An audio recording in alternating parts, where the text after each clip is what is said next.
Para alcanzar la felicidad en la tierra, no es imprescindible buscar complicados caminos espirituales o materiales. Puede bastar simplemente con realizar el oficio de jardinero. Mario puede considerarse un privilegiado. No solo trabaja como jardinero, sino que además lo hace en la Alhambra de Granada.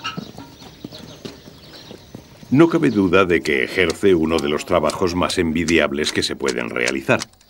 Además de mantenerse en contacto directo con la naturaleza, lo hace en un marco privilegiado, en uno de los espacios más bellos del mundo.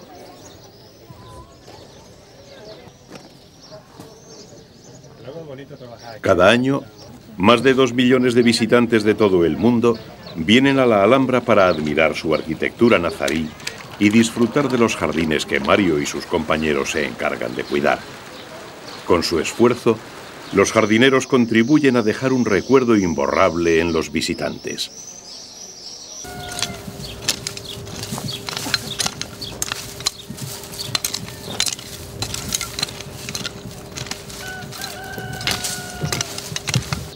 A pesar de llevar varios años trabajando aquí, Mario no se cansa de contemplar las maravillas de la Alhambra. Como cualquier otra persona que admira este entorno maravilloso, no puede evitar que su mente se llene de sensaciones y de una lógica curiosidad sobre Al-Ándalus, la cultura que creó estos bellos trabajos ornamentales. Entonces se pregunta cómo una cultura tan diferente a la suya pudo estar ligada a Granada y a España y permanecer viva durante casi 8 siglos. Siente una irresistible curiosidad por adentrarse en el origen de esa cultura andalusí. Para ello tendremos que viajar en el tiempo y en el espacio, al siglo VII y a la península arábiga. Esto nos permitirá conocer el origen de la civilización islámica de la cual surgió Al-Ándalus.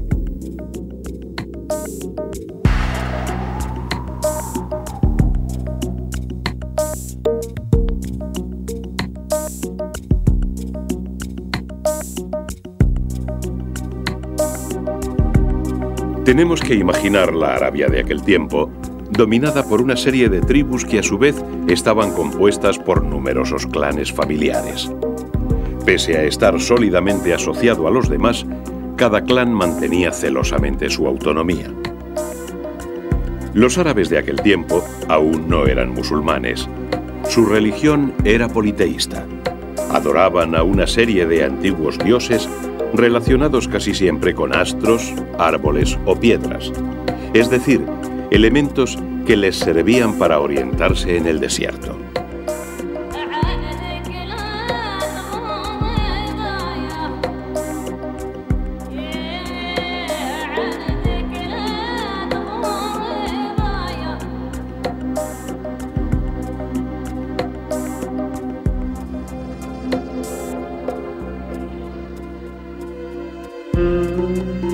Los primitivos árabes eran en su mayoría nómadas que viajaban por el desierto con sus rebaños de camellos.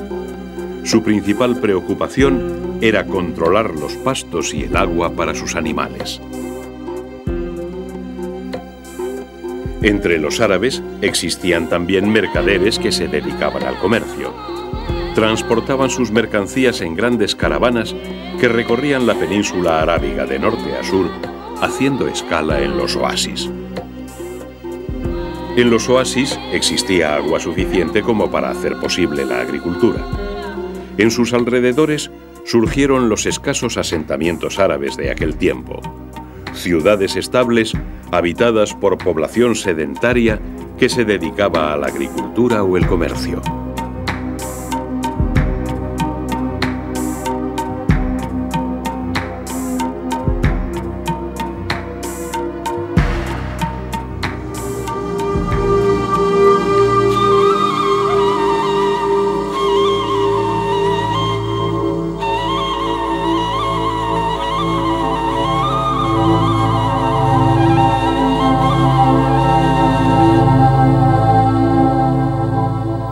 Una de las ciudades más importantes y prósperas era la Meca.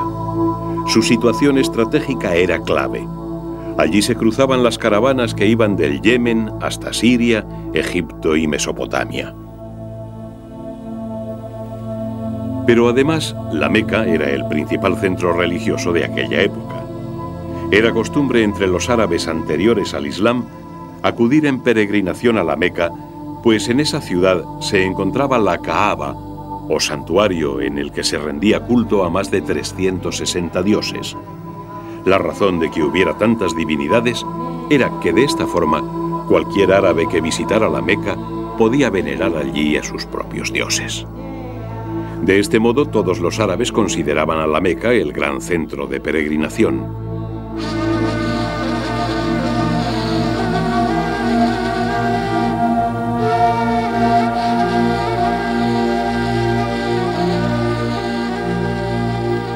La Kaaba gozaba de este privilegio porque una tradición aseguraba que en ella se encontraba la casa de Adán. Esa primera Kaaba fue destruida por el diluvio universal y reconstruida más tarde por el profeta Abraham.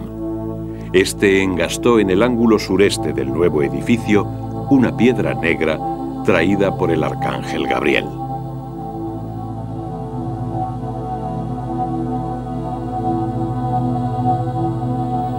En la Meca nació Mahoma. Según los musulmanes, en el año 611, en una cueva cercana a la Meca, el profeta recibió la revelación de manos del arcángel Gabriel. Este hecho iba a cambiar la historia del mundo.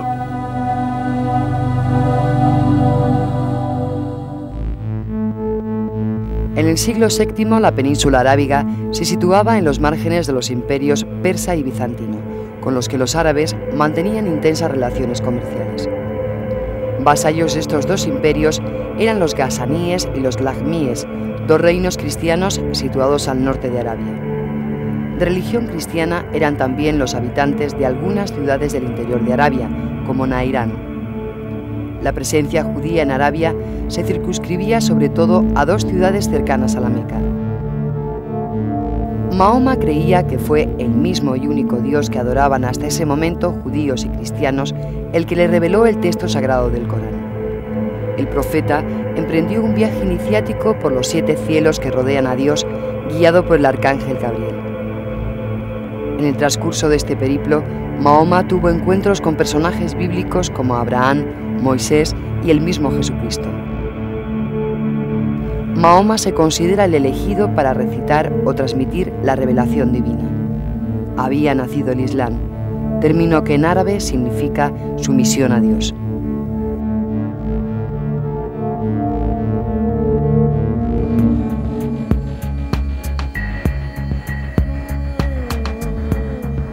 Esta es Medina, ciudad situada a 350 kilómetros al noroeste de la Meca. Es difícil imaginarse este lugar en el año 622, cuando solo era un pequeño oasis denominado Yatrib. En aquel momento contaba con unos 3.000 habitantes, repartidos entre 2 tribus árabes dominantes y otras 3 tribus de judíos. Hacia esta ciudad se dirigió Mahoma cuando su doctrina comenzó a ser perseguida en la Meca. La razón de esta persecución fueron sus duras críticas a quienes se habían enriquecido gracias al santuario de la Kaaba. Ante el acoso de estos poderosos enemigos, los primeros musulmanes hubieron de abandonar la Meca poco a poco. El último en partir fue el propio Mahoma. Esta emigración ha sido denominada Égira. Con este mismo nombre se denomina la era musulmana, iniciada el día 24 de septiembre del 622, cuando el profeta alcanzó Medina.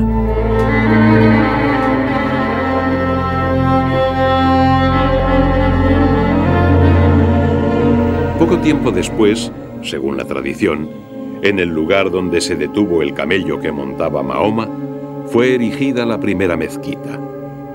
En un principio, los primeros musulmanes dirigían su oración en dirección a la ciudad de Jerusalén, tal y como hacían los judíos. Hasta que en el año 624, los musulmanes cambiaron la dirección de sus oraciones hacia la Meca. Desde ese momento, esta ciudad se convirtió en la ciudad sagrada del Islam.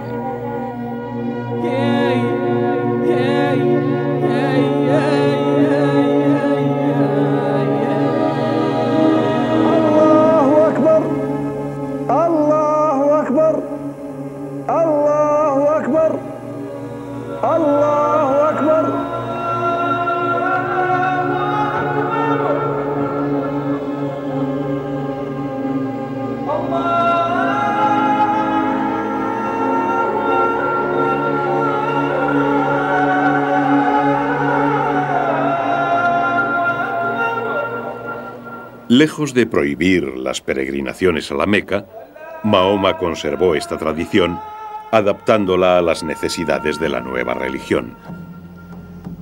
Con el tiempo, la peregrinación se ha convertido en un complicado ritual que dura más de 10 días. Cada año, más de 1 millón de musulmanes siguen este ritual en la llamada peregrinación mayor, que tiene lugar en las 2 primeras semanas del mes islámico de Dhul Hijjah. Durante la peregrinación, el creyente debe dejar que su pelo crezca y portar un vestido blanco sin costuras. Los fieles deben dar 7 vueltas alrededor de la Kaaba y besar la piedra negra. También beben el agua de un pozo situado frente al recinto sagrado.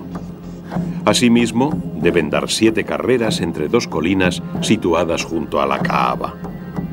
La ceremonia termina con el sacrificio de un carnero u otro animal doméstico con cuernos.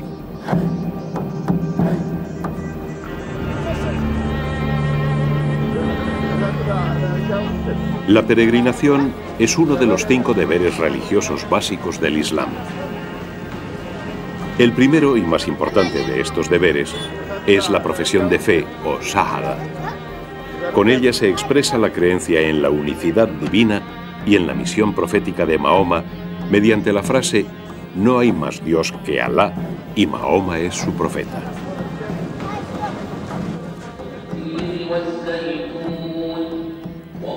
Otro de los pilares obligatorios es la oración. Los musulmanes están obligados a rezar 5 veces al día: al amanecer, al mediodía, a media tarde, a la puesta de sol y en las primeras horas de la noche.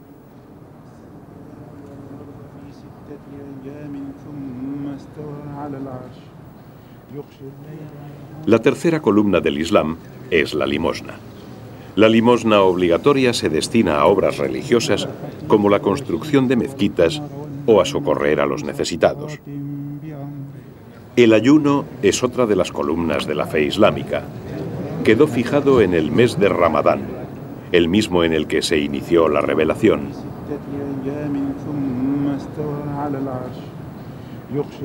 Los 5 preceptos que debe cumplir todo musulmán están expresados en el Corán, el libro sagrado del Islam, que fue revelado por Dios a Mahoma.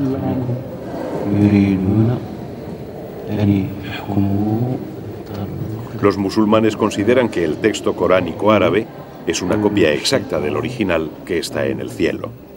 De ahí que ningún musulmán, sea cual sea su lengua materna, pueda recitar el Corán en otro idioma que no sea el árabe clásico. Si así lo hace, no está usando el verdadero Corán.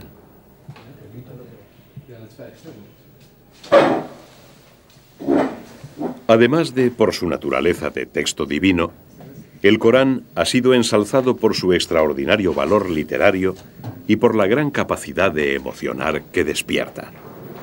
El texto coránico está dividido en 114 azoras o capítulos. En árabe, la palabra Corán significa recitación. Esto no es nada extraño, pues el Corán parece un libro concebido para ser recitado.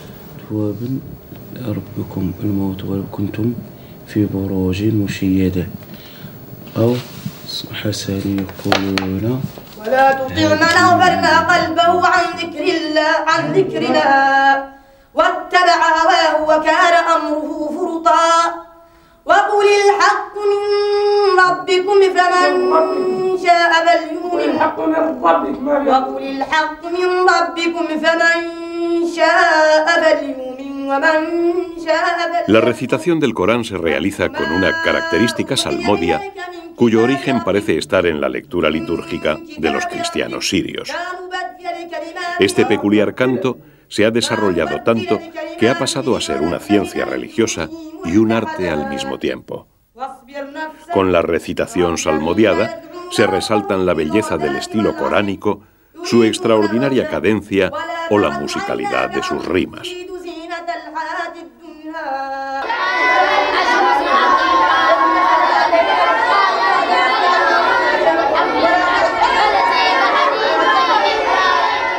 Desde la infancia, el Corán constituye la base de la educación en los países musulmanes.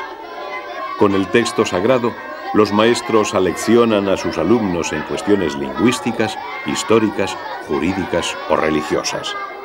Todos estos aspectos tienen cabida en el Corán, que impregna de forma decisiva el comportamiento de los musulmanes. En la civilización islámica, el texto revelado lo condiciona todo, desde las normas de comportamiento social más básicas hasta las elevadas actitudes de los místicos.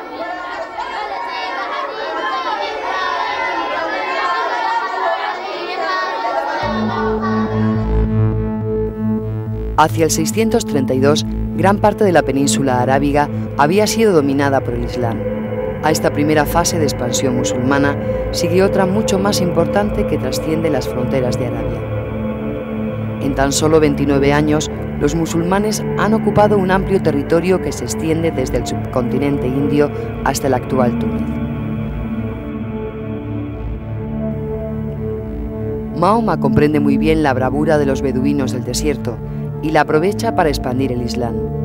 Promete el paraíso a quienes mueran en la Guerra Santa o Yihad. Además de conquistar, aquellos guerreros propagan una nueva mentalidad que dará paso a una nueva cultura. Tras la muerte de Mahoma, los musulmanes pierden su líder indiscutible. Para sustituirlo nace el califato.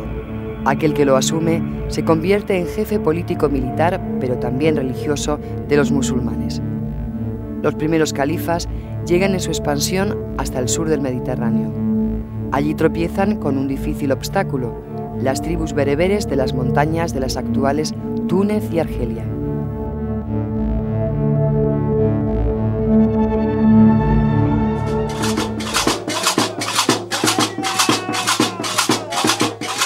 Los bereberes son el pueblo que ha vivido en el norte de África desde la prehistoria. Muy celosos de su independencia, los bereberes han opuesto fuerte resistencia a todos los pueblos que han invadido su territorio: fenicios, cartagineses, romanos, vándalos y finalmente árabes a mitad del siglo VII.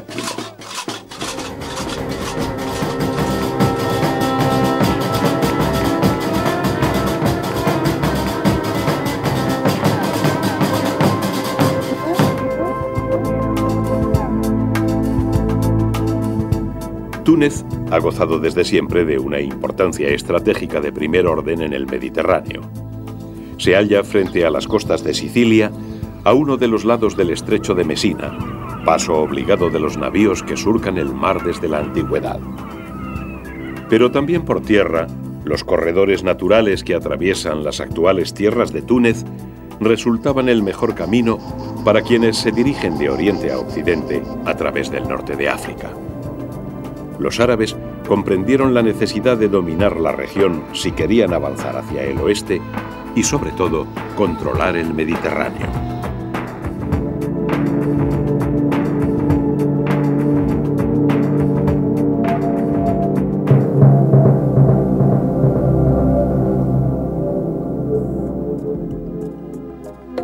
Túnez solo pudo ser conquistado definitivamente cuando llegaron al poder los omeyas, lo que sucedió en el año 660, tras una serie de graves disputas entre la aristocracia árabe. Los omeyas establecieron su capital en Damasco. Su líder fue Muawiyah, quien convirtió en hereditario el califato. Hasta ese momento, el califa era nombrado por un consejo de notables. De estas luchas por el poder del Imperio Islámico surgió también un cisma religioso, el siísmo. Esta nueva doctrina es una revisión de la ortodoxia islámica. del llamado sunnismo.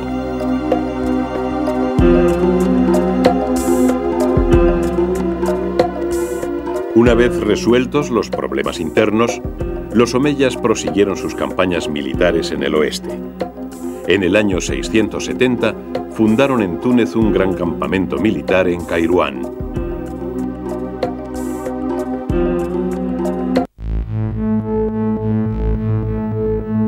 Al fundar Kairouán, el nuevo califato pretende dominar Túnez y el este de Argelia, algo que logra en el año 702. Las tropas musulmanas pueden entonces extenderse por el resto de la actual Argelia y Marruecos, llegando al Océano Atlántico hacia el año 710 y tomando a su paso numerosas ciudades.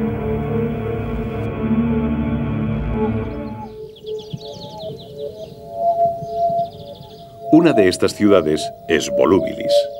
Tras ser capital de la provincia romana de Mauritania Tingitana, Volúbilis fue arrasada por los invasores vándalos llegados desde Europa. A partir de entonces, las ruinas de Volúbilis se convirtieron en refugio de unos cuantos cristianos y judíos, pero también de gentes que adoraban a un sinfín de dioses y espíritus. A finales del siglo VIII, llegaría a la ciudad un bisnieto de Mahoma llamado Idrís. Idrís I fundó un reino cuya primera capital fue una población muy cercana a Volúbilis, la actual Mulay Idrís. A su muerte, quiso ser enterrado en esta pequeña ciudad.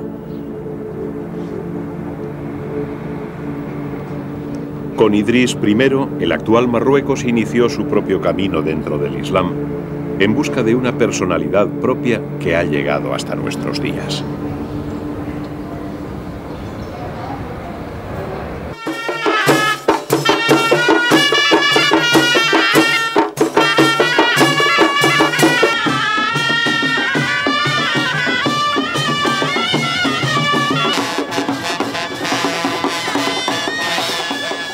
En Mulay Idrís se suceden a lo largo de todo el año musem o romerías con las que se venera la memoria de Idrís I y se recuerda su santidad. La más importante es la que tiene lugar a partir del último jueves de agosto.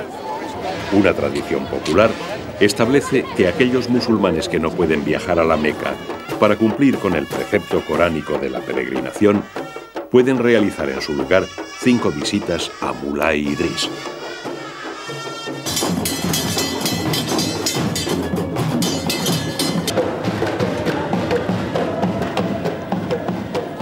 La tumba de Idrís I está dentro de la Zawiya, o recinto sagrado, cuyo paso queda prohibido para los no musulmanes.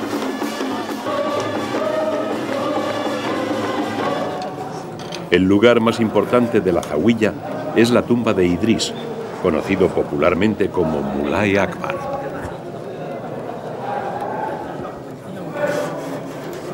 Esta misma fe que los árabes llevaron al actual territorio de Marruecos iba a acabar penetrando en la península ibérica.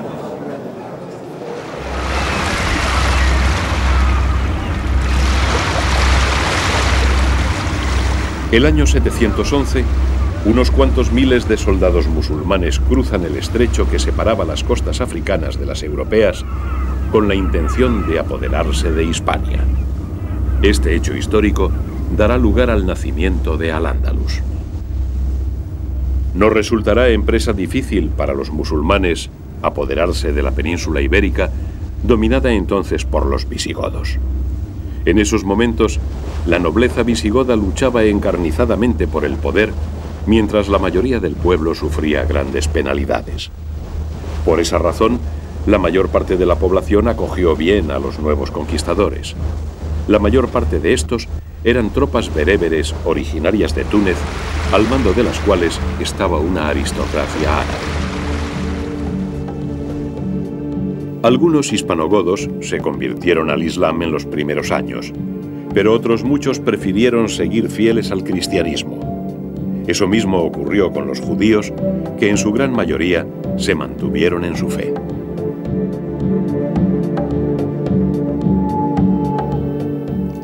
Una vez apagados los ecos de la guerra, se inició el camino hacia una nueva civilización, Al-Ándalus, del contacto de las 3 culturas que en realidad eran brazos de un mismo árbol, surgió un fenómeno del que nació una cultura propia, con una personalidad diferenciada que produjo algunos de los mejores frutos surgidos en las tierras del Islam. En lo sucesivo, desde Delhi hasta Fez, desde la Meca a Kairouán, el nombre de Al-Ándalus adquirió matices legendarios.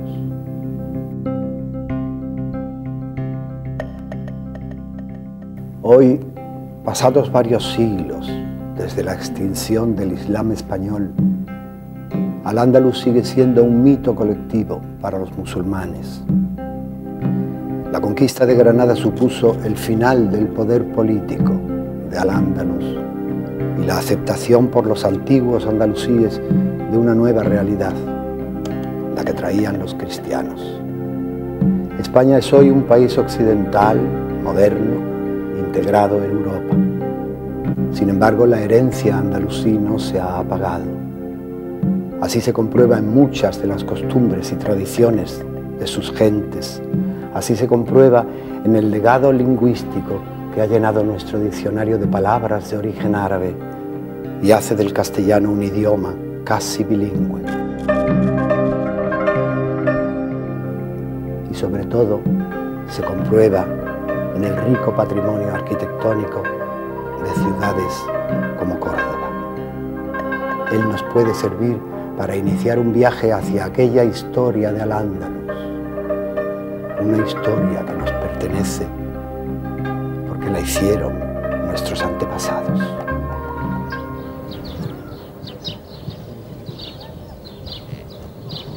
En lugares como Medina Azahara apenas quedan unas ruinas que bien pueden simbolizar el perdido esplendor de Al-Ándalus, enterrado tras la conquista cristiana. Hubieron de ser los viajeros románticos europeos quienes redescubrieran un pasado glorioso que los mismos españoles habían olvidado, pese a formar parte esencial de su historia. Hoy, esta antigua cultura andalusí comienza a ser vista bajo una nueva perspectiva por españoles como Mario, nuestro jardinero. Para él resulta un orgullo contribuir a conservar y mantener viva la Alhambra, porque con ello el mundo entero podrá apreciar la grandeza de un periodo único de la historia, Al-Ándalus.